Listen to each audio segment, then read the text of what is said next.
विदर्भातील निवडणुकीत रिकामे झालेले उपमुख्यमंत्री देवेंद्र फडणवीस हे माढा लोकसभा मतदारसंघात ऍक्टिव्ह झाले आहेत। 2 दिवसापूर्वी सर्वपक्षीय माळशिरस विकास आघाडीच्या नेत्यांशी चर्चा करून त्यांना माळशिरस तालुक्यात सक्रिय केलं आहे। आता खुद्द मोहिते पाटील घराण्यातील युवा नेत्याला गळ्याला त्यांनी लावलं आहे। धैर्यशील मोहिते पाटील आणि इतरांनी भाजपची साथ सोडली असतानाच फडणवीस हे उद्या 28 एप्रिल रोजी काँग्रेसचे सोलापूर जिल्हा अध्यक्ष धवलसिंह मोहिते पाटील यांना भेटणार आहेत।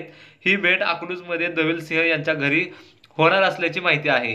गेल्या काही महिने राजकीय घडामोडीपासून अलिप्त असणारे काँग्रेसचे सोलापूर जिल्हा अध्यक्ष धवलसिंह मोहिते पाटील हे उद्या 28 एप्रिल उपमुख्यमंत्री देवेंद्र फडणवीस यांची भेट घेणार आहेत। अकलूज येथील धवलसिंह मोहिते पाटील यांच्या निवासस्थानी रविवारी दुपारी 4 वाजता ही भेट होणार आहे। धवलसिंह हे माजी मंत्री प्रतापसिंह मोहिते पाटील यांचे पुत्र तर माजी उपमुख्यमंत्री विजयसिंह मोहिते पाटील यांचे पुतणे आहेत। दरम्यान राज्य सहकारी बँकेने जप्तीची कारवाई केलेल्या विठ्ठल सहकारी साखर कारखान्याचे अध्यक्ष अभिजित पाटील हेही महाविकास आघाडीची साथ सोडण्याची शक्यता आहे। त्यानंतर खुद्द काँग्रेसचे जिल्हा अध्यक्ष धवलसिंह मोहिते पाटील हेही फडणवीस यांची भेट घेणार आहेत। त्यामुळे महाविकास आघाडीला सोलापूर जिल्ह्यात दिवसातील दुसरा धक्का मानला जात आहे। चोर समजून केलेल्या मारहाणीत एका तरुणाचा मृत्यू झाला होता। त्या प्रकरणी धवलसिंह मोहिते पाटील यांच्यावर गुन्हा दाखल झाला होता।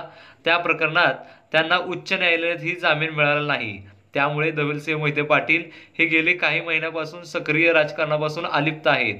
लोकसभा निवडणुकीत प्रणिती शिंदे यांचा उमेदवारी अर्ज भरण्यासाठी ते उपस्थित नव्हते। तसेच राहुल गांधी यांची नागपूरमध्ये सभा झाली, त्या सभेलाही धवलसिंह मोहिते पाटील नव्हते। ते गेली काही महिन्यापासून राजकारणापासून अलिप्तच आहेत। उद्या ते भाजपमध्ये प्रवेश करणार की फडणवीसांच्या घरी सदिच्छा भेट देणार याकडे सर्वांचे आता लक्ष लागून राहिले आहे।